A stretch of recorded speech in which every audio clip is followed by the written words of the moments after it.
Welcome to the DUP Museum. The museum was built in 1938, and it was built to be a museum. And the Daughters of Utah Pioneers started filling it up with artifacts and photos and histories of our early pioneer settlers. So when you finish, or some other time, come back and go through the museum and see what we have here. We are supported by funding from St. George City Rap Tax, Washington County Rap Tax, and Utah Arts and Museums funding.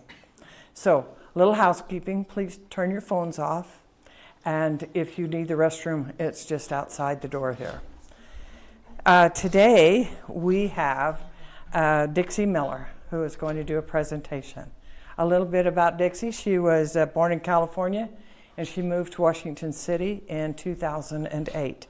Her love of history and genealogy comes from her grandmother, telling her stories about the pioneers that settled in San Bernardino, California. When her children were growing up, she was making porcelain dolls and researching Victorian clothing to dress the dolls. And as a little side note, we are just in the process of opening up a new doll display that Dixie has been actively involved in it. So if you like dolls, which most of us do, come back and check it out. In 1994, her and her husband found cowboy action shooting. And she loved the sport because they dressed in Victorian dress at fancy functions, and she now wears the beautiful dresses and accessories. And I can testify that she has made the most beautiful, beautiful costumes and wears them, and she's always the hit because they are so beautiful. Thank you, and let's hear from Dixie. Thank you. Well, I'm going to say welcome, ladies, because we didn't get a gentleman one. I thought they might be curious to see about what the Victorian ladies are doing. Okay, let's get this thing going. And we'll go this way, right?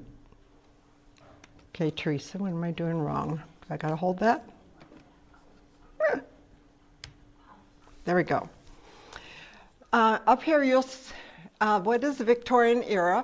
They say the Victorian era was Queen Victoria's reign. She lived from 1837 to 1901, marked by the industrial and social and economics of Britain. But the fashions came west also, east, south, every direction, and influenced the whole costuming around the world. But what happened in England was a little bit different than was happening here. So today what I'm trying to show you from late Victorian, 1880 more or less, through 1900, 1910, because this is when our pioneer ancestors were coming west in those early days, settling in towns. They probably loved seeing the dresses in magazines and things, and they knew what the costumes were coming. This is an old Sears and Roebuck. These are always fun to look through. There's an amazing amount of stuff you can find out. You'll see that the dresses are very plain. So most of the ladies were making their own clothes. They were buying their fabric and do it themselves. Believe me, those women were amazing mathematicians. We have one pattern around the room over here. If you look at it, it's got all these lines and measurements. They had to figure out what their measurements were, cut the fabric, and then sew it together so it all fit together. And that pattern's really, really hard. So the second, whoops, I need one more. I'm going to have to figure out how to do this easier. There we go. The second row is basically the era we're going to be talking about from 1880 and then down through the 1910 is the last one down there. Now you can see how the fashions have changed. And the way they did that was basically how their underwear shaped their bodies. Almost every outfit from any of those periods of time considered of an underskirt. Usually this was cotton. This is a skirt that got washed the most. Upper layers did not get washed that often. A chemise, that should be on this side. The chemise is just a little undershirt with lots of ruffles and pretties, and that got washed a lot too. because this is next to the skin. After that, things didn't get washed quite as often. They took care of them. And they were using cottons and batiste. Now, a lot of you have probably never heard the word batiste before. So I brought a sample that you guys can pass this around. You can look at the wonderful, delicate lace work on it. It is a cotton, but it's very, very fine. Okay.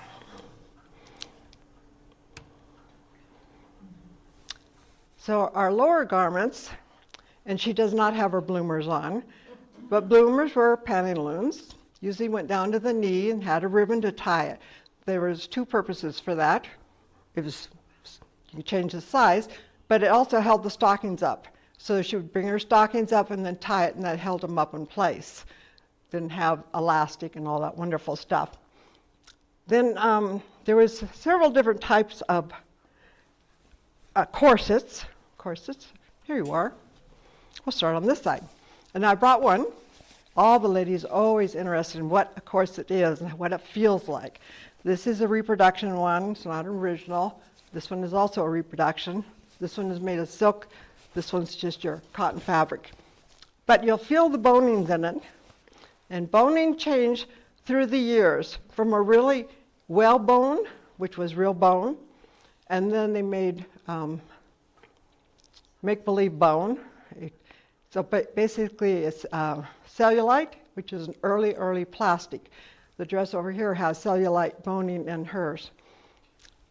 So, but then after she got her corset on, then she wanted that little silhouette in the back where she had that little hump. There is all kinds of types of bustles. This is just a quick little fabric. You drawstring it up, and then when she puts it on, this helps poof the skirt out. So we're going to do a couple different varieties. We have one of these upstairs in our museum up there in the Brigham Young room. It's just fabric filled with cotton or whatever. Again, this is a very comfortable one. She could put it on there and poof her dress out. And why did they do that? Why would they want to do that? The silhouette is very, very important. It made the woman look shapely. Because you're here, you come in for the waist, now you have this, so now you have that hourglass look. This one is 1880, and she's actually going to get hers on. So, lots of ties and strings underneath these clothing.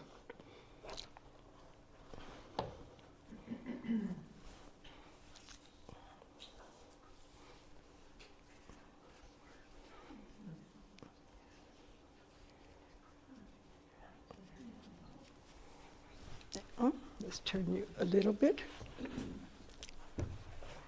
Now, you see how we changed the whole look of the figure? Now she has this wonderful little poof out here. And through the ages, from 18 to 1900, that poof sometimes was larger to begin with, and gradually got smaller and smaller until about 1900 they did away with the bustles. But man, when you get dressed up in these, you feel so feminine. You really do. How did they sit with that? Stay. Dixie? Yes. How did they sit with that? Fit. I mean, when they got really big in the back, how did they sit? Oh, there was chairs custom made for bustles. Oh my gosh. You couldn't sit in a regular one. And traveling would have been really hard, especially in 1850, in the Civil War into the 60s, when they had the really large hoops. I was thinking about that and talking with Teresa about it.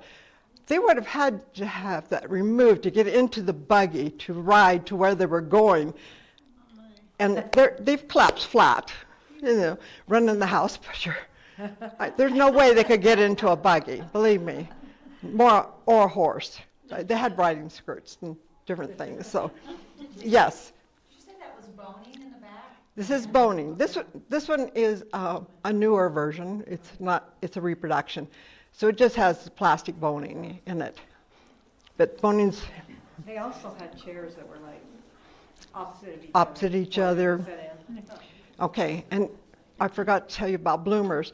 Bloomers were split crotch. There was no opening. It was just like two legs tied together, okay? Reasoning?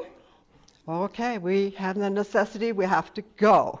Well, it was much easier to spread the legs and use the chamber pot than trying to remove the bloomers and then putting the bloomers back on. So, just a little knowledge there.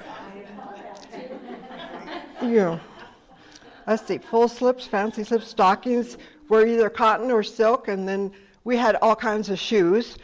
I bought a variety. We're not going to go into them a lot. These were dancing shoes, pretty nice dressed up shoes. Day shoes would be laced up boots like you saw in our artifact of the month, and your basic everyday shoes. And you guys are welcome to come up afterwards and look through everything. Am I getting ahead of myself? Can I ask, how long did they use the bustle? How many years was that really popular?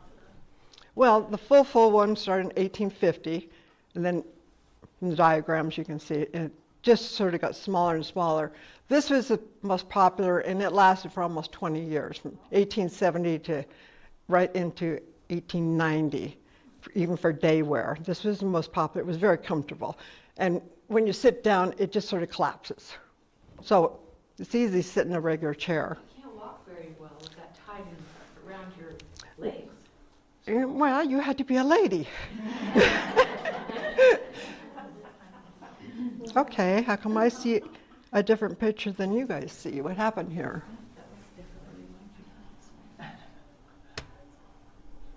Undergarments, did that? Okay, it didn't change. Yeah, change. Teresa? There we go. Is that what you're got, Matilda? Yeah, it is. Is that who you want? That one's not sure. Okay, there's one picture behind. We have several pictures upstairs. I mean, are some of you guys been docents here at the museum with the DUPs? Yes, I see, I recognize faces. You'll recognize some of these pictures, and I did this on purpose. So today's education is not only what they wore, but how you might identify your family pictures or clothing you still have laid away in the cedar chest, things like that. So I've taken a few pictures, and we're going to talk about her. You can read about who she is, but I wish you could see her dress really well. She's actually wearing a Civil War dress, which comes down. The Civil War really wanted this look. So the dress is all the pleating went right to the center of the waist and then spread out in these fabulous 8-yard skirts. They're wonderful. I wore one once, never again.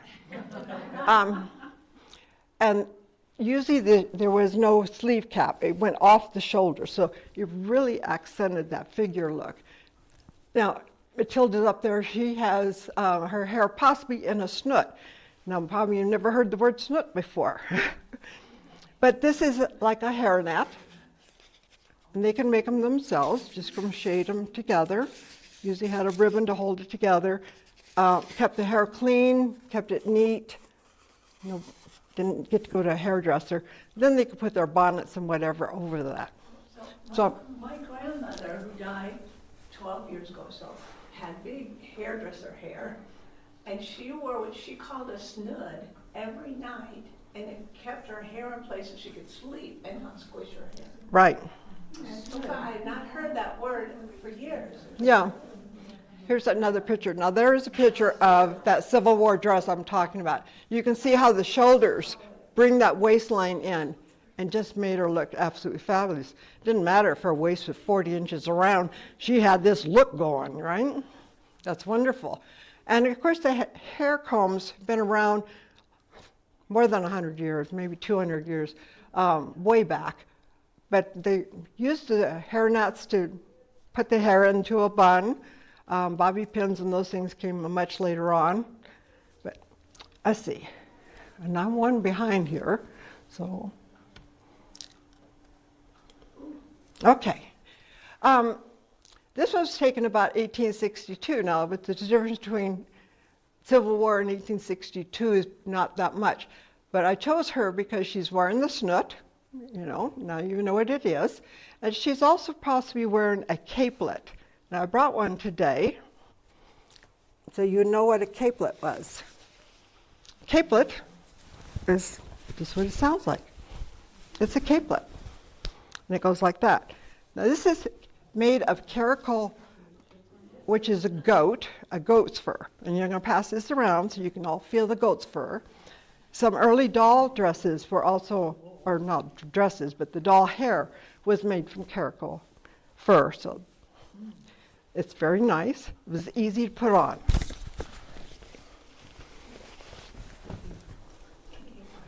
Going back.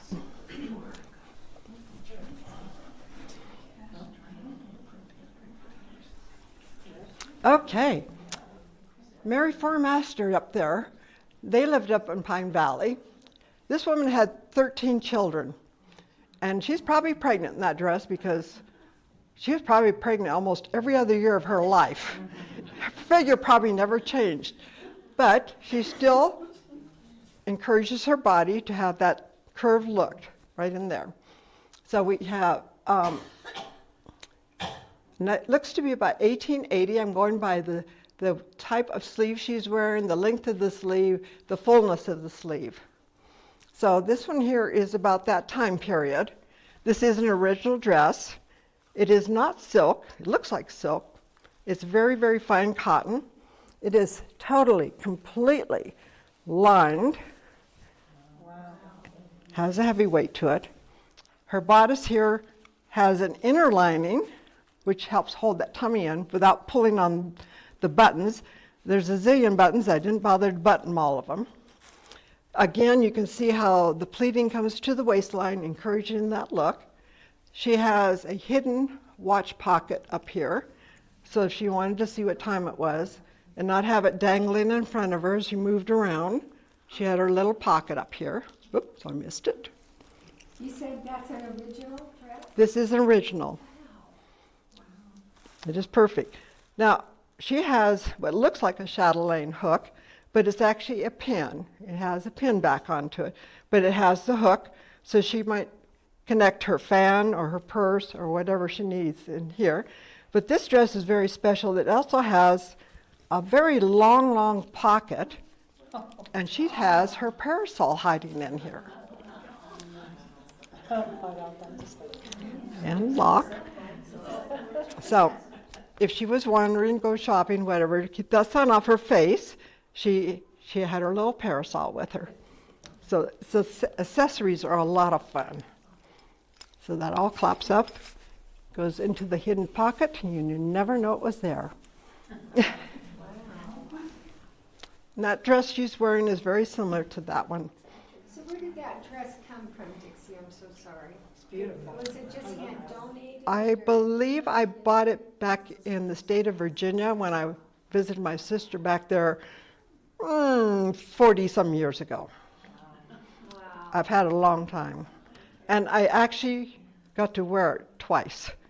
I was little at one time. We all were. Let's face it, we all were. Okay, we got Louise up there? No, we have Anna. I'm one slide behind myself. I don't know why. Okay, I'll just give up and read there. She's wearing a fluted collar. Now, if any of you guys came to my program that I did on Saturn, we talked about fluting. Fluting is up and down. There's a special iron the Victorian ladies had that made fluting. So she's wearing a fluted collar with a little ribbon around it and then a lace. And I have a whole bunch, excuse me, honey, for a little bit. The ladies need to see, of different types of collars and laces. And this is where their handicrafts really shone. Many of them crocheted, knitted, tatted, had all these wonderful creative talents. And some of them are very, very fine laces, and they're actually just sewed together in long circles.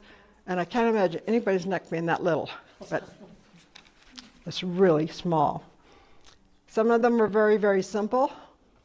They would make a little lace cuff that would attach onto the end of the sleeve and dress up the dress. So if I took this over here, she could actually just put this on here and see it change the whole look of her dress.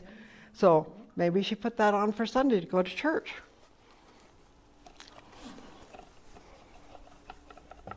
And when you get a chance, come on up here. Some of these are really beautiful. They're just pin tucks, lacing on it. Some have matching collars, some have just the sleeves, but the ladies had a good time doing that. Can I ask you a question? Do you have what tatting look like? Do you have a sample of tatting? Tatting. No, but we have upstairs, we do. Okay. On room 6 in that north wall, in the center of the room, basically. Where was it? I can't get my thoughts. Excuse me, lady, I gotta get my thoughts back. Brussels pictures, okay. Lace collars. Oh, purses. Purses came in all different sizes, but basically the ladies just needed a little purse. So definitely had to have their hanky every day. We have to resort to paper, but not as pretty. She didn't really need money. They didn't really use money. It was a lot of the trade system and bartering still back in our pioneer days. There are several purses up here. There are built on chatelaine hooks, which just hooks onto the skirt. Just skirt, pocket, whatever. Kept it very handy. So she didn't need to wear it all day long, but just when she was going shopping. This one is an original. Most of the purses are original. Mine, if you remember how to do it. It has smelling salts. They had smelling salts, especially when they went to dances and things, because they really made their corsets tight. It's hard to breathe. You're trying to dance and breathe. It's very hard. Speaking of dances, I do have one example of a chatelaine hook. I'll come on this side. A chatelaine hook hooked on the waist had different things. This one held smelling salts, you were talking about. Wow. This one, come on, had rouge in it to touch up her lips or her cheeks. It's empty now, but it opens up. And this one had a little paper in it, so she might mark down who she had her dance with next. So that's for when you went to fancy balls. This one, come here, glasses. This one, I have them all attached. It's too far away. These glasses fold up, and I used to be kind of blind, so you just pop that little hook, snap it open, and then she could tuck it into her bodice of her dress when she didn't need to go dancing. There's another pair of glasses here that are even older, and they're on a very, very small, fine chain. Very hard to see back there, I'm sorry. But again, it has a pin that you attach to her dress and then tuck it away somewhere. Okay, accessories. Who are we at? Oh, she has a beautiful lace collar on. That one is a full lace. This one is very large too. And they usually just had a hook and eye or a snap. Didn't have Velcro yet, that's for sure. Okay. Okay, now this is the picture we have in the museum of Sarah here, and that was on her wedding day, which I looked up was September in 1885. That's a 1985 dress, and you can see she's wearing that smaller bustle in the back. This is also the time period when they went to asymmetrical designs. So she has ruffles on one side of her skirt, she has a swoop on the other. So you can start dating clothes by how the little variations of the clothing went. High neck collars, jet beading on her dress, which I know came by the turn of the century. Black jet beading was used quite a bit on the darker clothing. She has a rounded neck, which is very similar to this child. Come here. You're coming up. This one is made of silk. It's beautiful. You may feel it. She is all original. She has lots of linings, things inside. It's almost as beautiful as the outside. And this is probably about 1885-ish.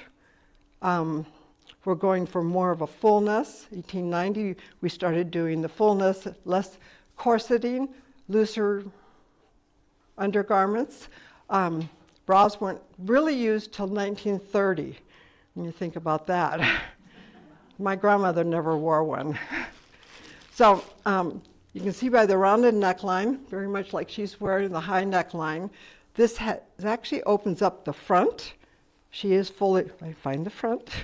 She is fully lined underneath. And then the collar goes all the way back here with little tiny hook and eyes up here and then to her neck. And I still can't believe that anybody's neck was that little. Wow. Our feet have gotten bigger. I think our bodies have just gotten larger all the way around. Okay, you're not sitting right. What did I do?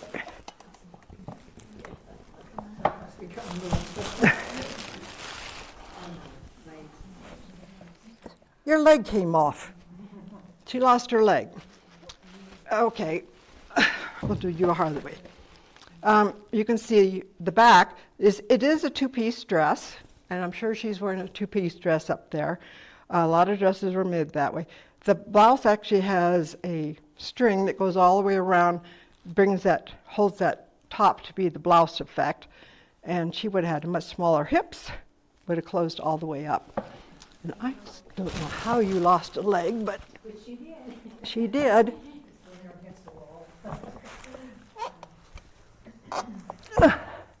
Stay.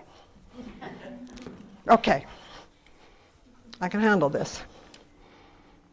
What else do we want to talk about her? Nothing. Okay, this is a dress we have up in the Brigham Young room. You can go up and look at it. It is layer after a layer of very fine tucking and lace, and that would be going towards the 1900s into 1910. Again, we were wearing less corsets. They were not as tight. They were just covering the essentials, keeping us modest, and usually had the chemise on anyway, maybe another top over that, because these dress blouses were so thin and delicate. You can see. The one I'm wearing is a make-believe. It's not original. I couldn't get into any of these. But you're welcome to come up. The lace inserts and the pin tucking on these, absolutely phenomenal. Most of this was done by hand too. Very, very few of them I found machine stitched. And this one here, beautiful lacing. Very, very full slip. Look how beautiful that is. Just gorgeous. Now, is this an undergarment, this piece?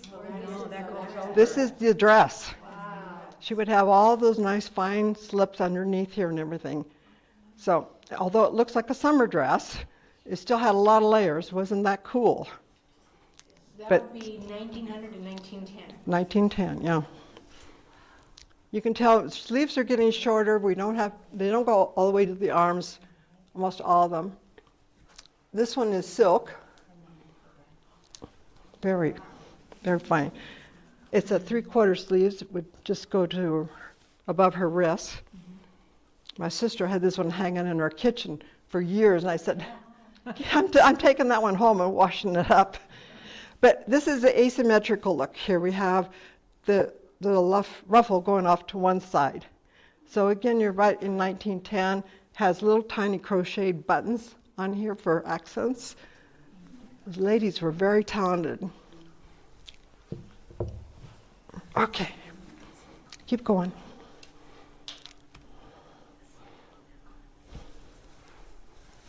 No, I don't want to go that far. Go back. Okay, so I gotta stay there for a minute. Now we're into 1890s. We had the larger puff sleeves. You'll find your dresses. This is a reproduction dress, but she is made very much like an original. It has hook and eyes. This is all closed in and separated. She's also wearing her watch, which I have pinned off to her dress. Her hat is here. Hats were very pretty at this time period, I think. And she would have her little ribbons hanging down the back. My sissy's got a picture of me wearing this one. Bonnets, I missed the pioneer period. This dress which we consider pioneer, really never happened. This is TV. This is TV Western. But this is what we consider a prairie dress. And when we go do parades and whatever, we're possibly wearing these type of outfits, which is fine. This one has a zillion buttons. Takes forever to get into it. And again, I have her with a watch chain and a little, she's wearing a little picture brooch, which was quite popular right around 1900. They would give a picture to your sweetheart to have a picture of you. Men wore pictures of them on their lapels, but the women wore them also. So it's kind of a cool idea. This one is original. And you can see it is quite heavy. It's fully lined again. It was used, and they made the hems very, very thick because that's what got drug on the ground the most. So it had to be very usable. She does close up the back here, but it opens up this side over here to the waistline. So it was easy to get into. How she ever got these hooks, she had to have help. There's no way. But again, this is getting into the 1900s. It would have been bloused up a little bit as she was wearing it. The back is actually open? I'm sorry? The back is actually open? Oh, it's open, halfway around. Is that cotton? This one is cotton. You guys can come up and feel these guys in a little bit here. Okay, who else did I miss? Where did you get that one? Oh, gee. It's original. Someone gave it to me a zillion years ago. That second white dress someone gave me just a year ago, and I can't remember who. And I've asked several people, Darla being once, at least twice. But this is around 1910. I can tell the difference. And I love this way the skirt has this little, the loose piece is loose. So when she walked, it had its own little movement. But again, you had that blousey look and the shorter sleeves.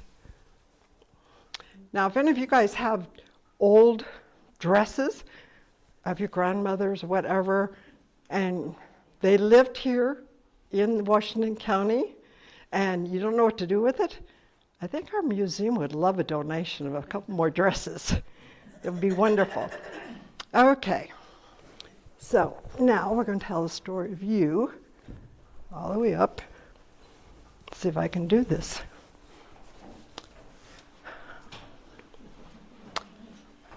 No, the wrong way. One more. There we are. SAS, Single Action Shooting Society, used to have conventions every year, and the highlight of the convention was a ball. And oh, good. You know, every girl wants to wear a ball gown, right? I'm gonna have to bring her down here to dress her, I guess. So, a friend of mine, Josie, marvelous seamstress. She found the picture you see over there on your left and the Harper Bazaar magazine, which I have right here, and it's marked. That drawing, we both lived in California at the time. We went up to the garment district in LA and went fabric shopping together. This was her idea though, this gown. And this is silk. It is fully lined. Layer upon layer upon layer. Goes on and on and on.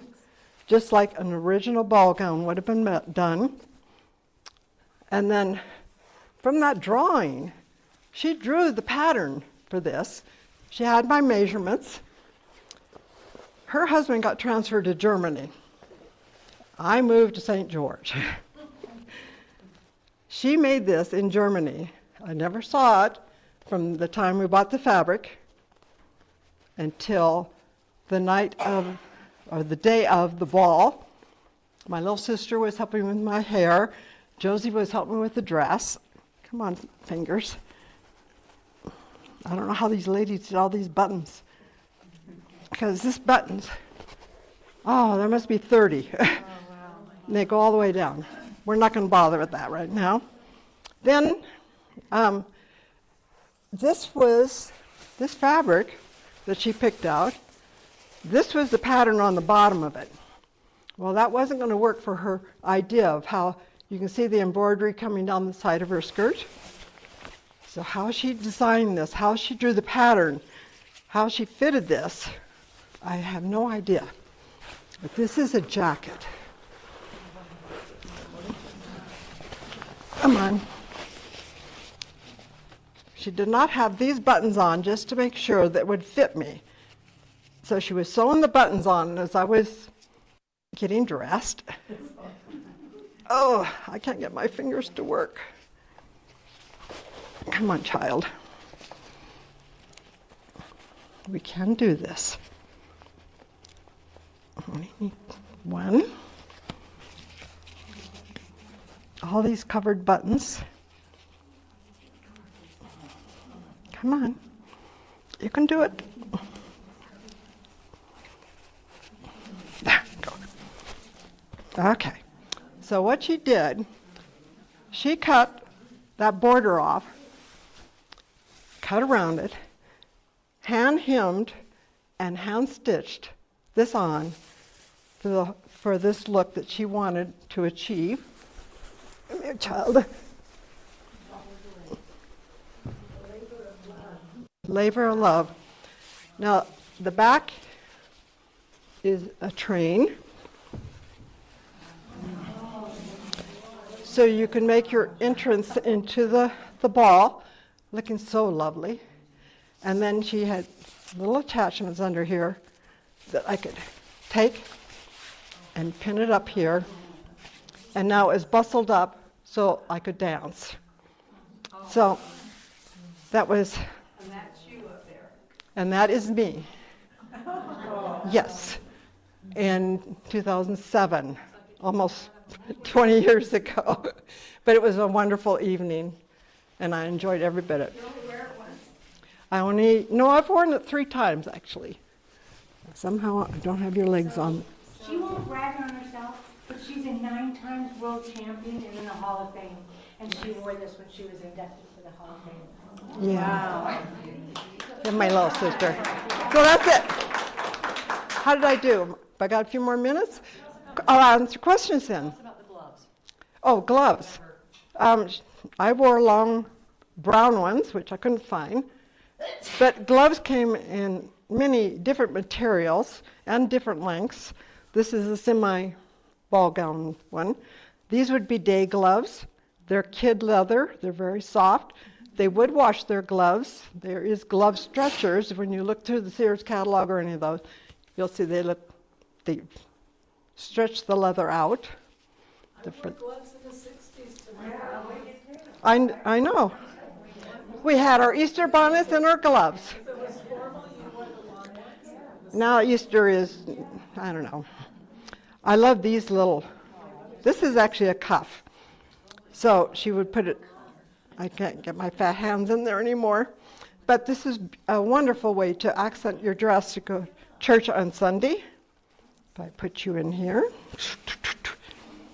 And then you had this beautiful lace hanging out. That's how a lady would dress up her dresses. Come on out of there.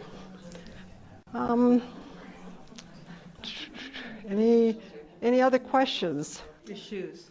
Shoes. These are very, very old, but not as old as the dresses. I bought them at a thrift store. I washed them.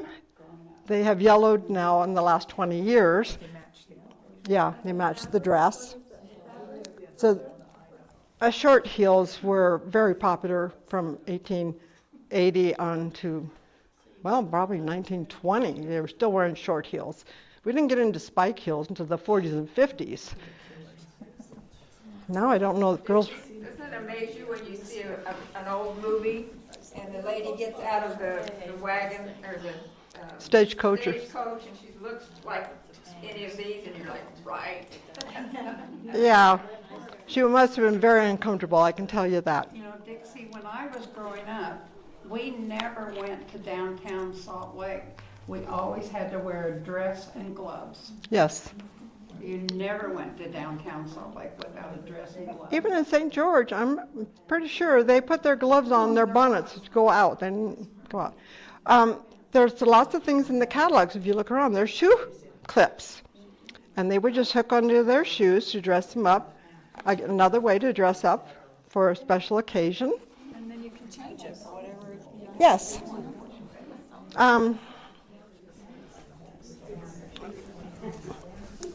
Oh, child, just stay up there. Oh, where's the black bonnet? The black bonnet here, I bought back in Pennsylvania. It's Amish.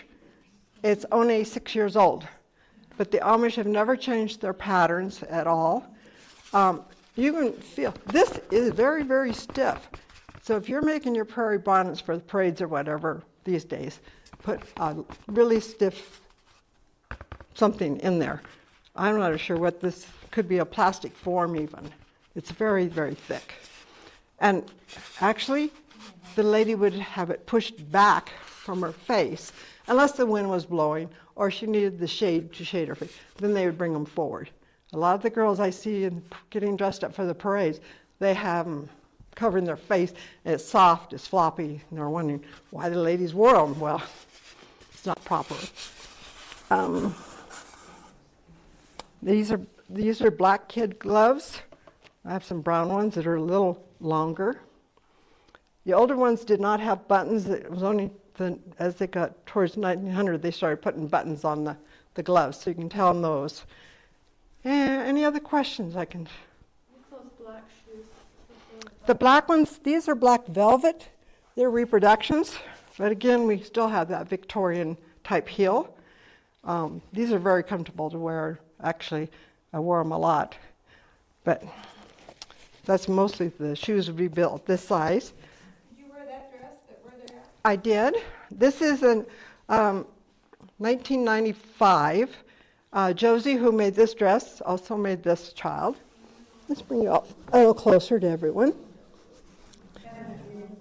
And again, you can't buy these patterns. She did this all in her head, made her patterns and everything. This is a make-believe jacket. It only is sewn to the vest, so I actually had to pin it to make it look right for me. And the vest is separate. This is a Victorian collar that I found years and years ago. It goes down to here, which really set that off.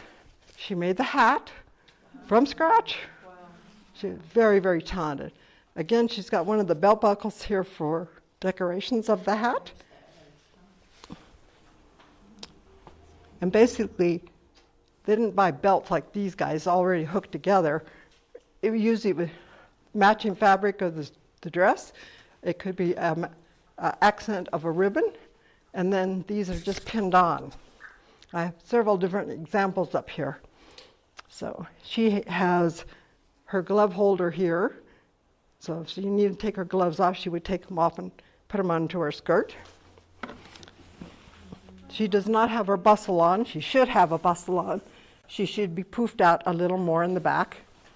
But this is all separate layers, gathered and poofed and fluffed.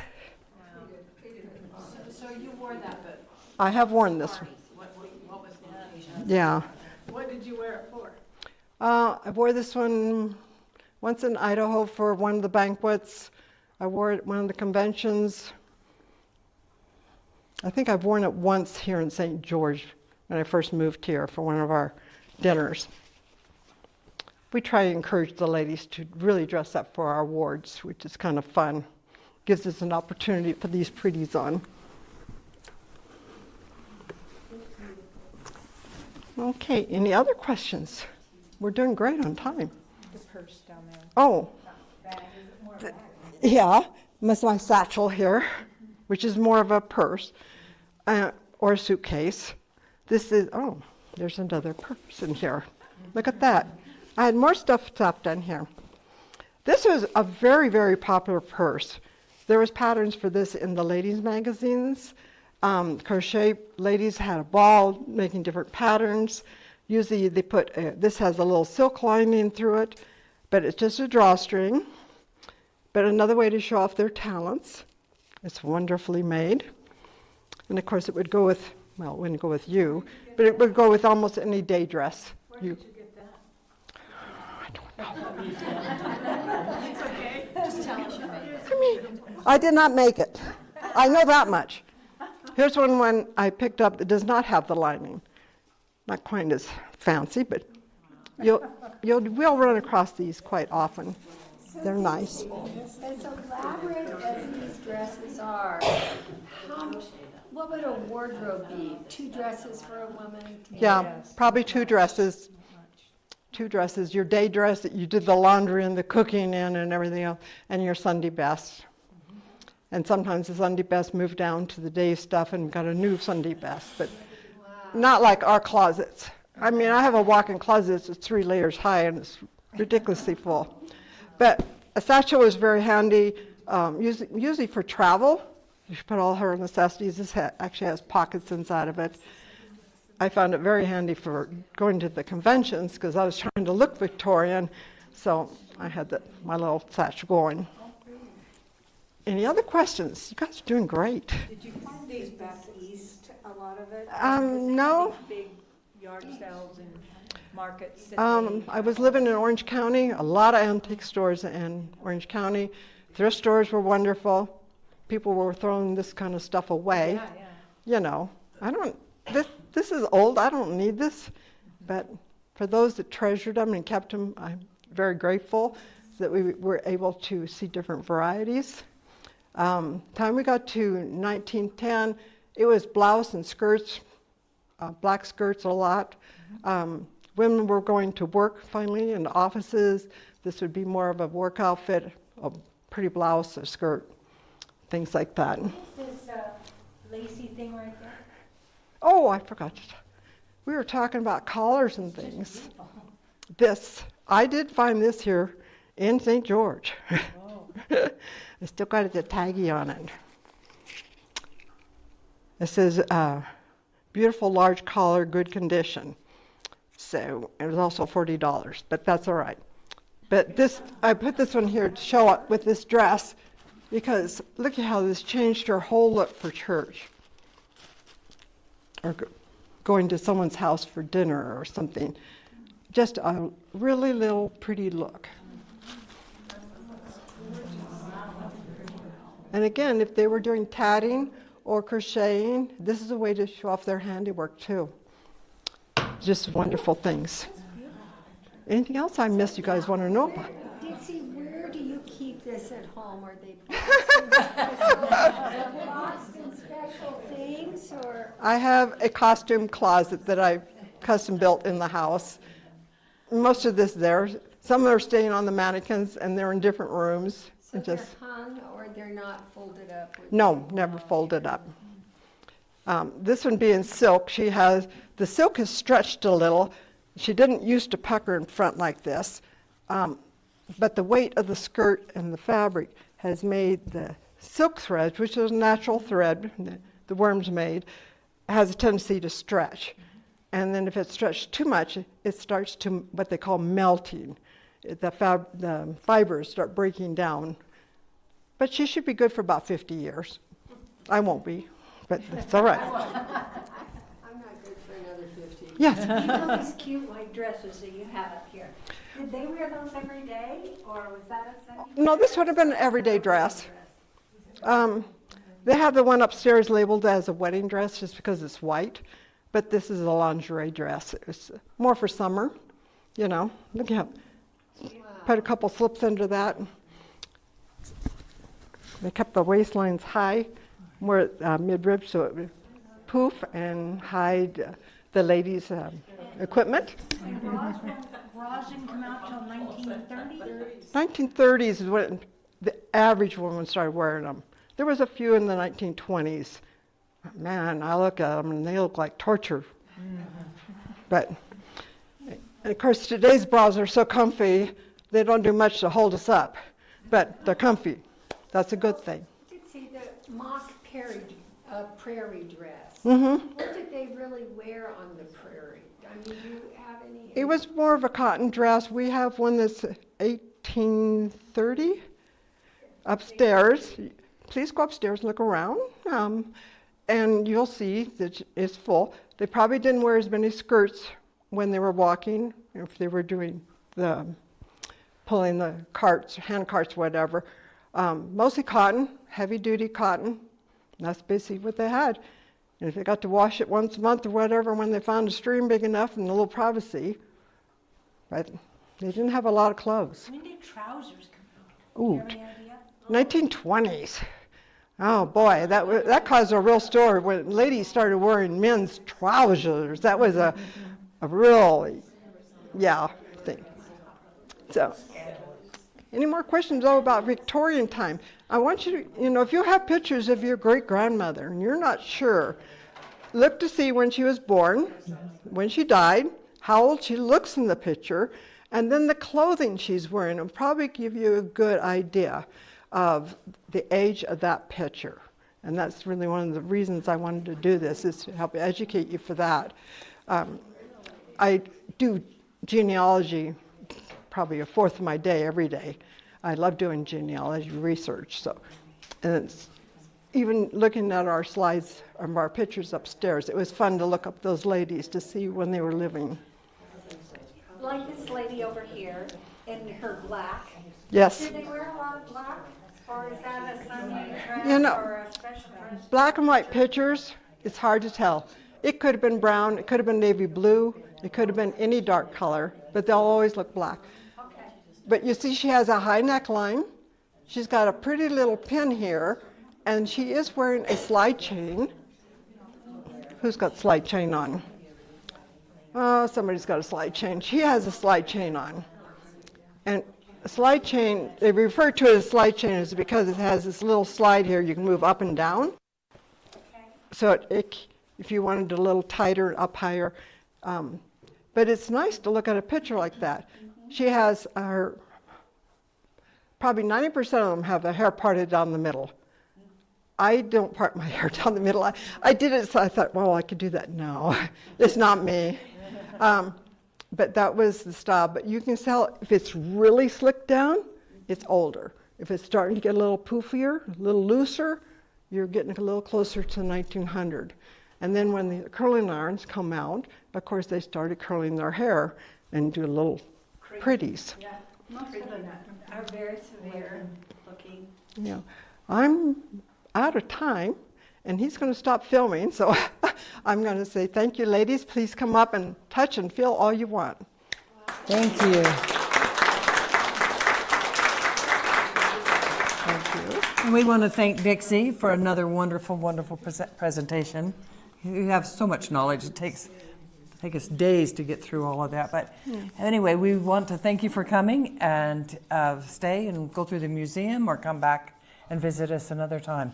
And next month we have an event here. Lauren Webb is going to present about some lesser known ghost towns in Washington County.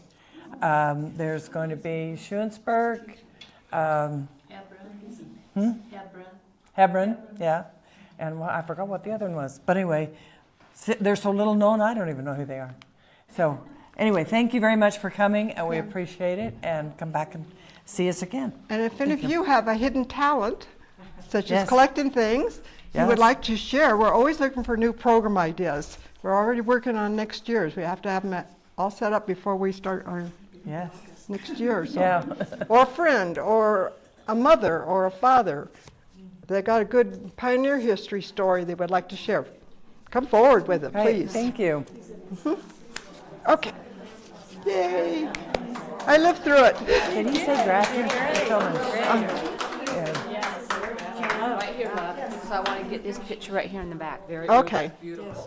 Oop, don't knock things over. Okay, Mary.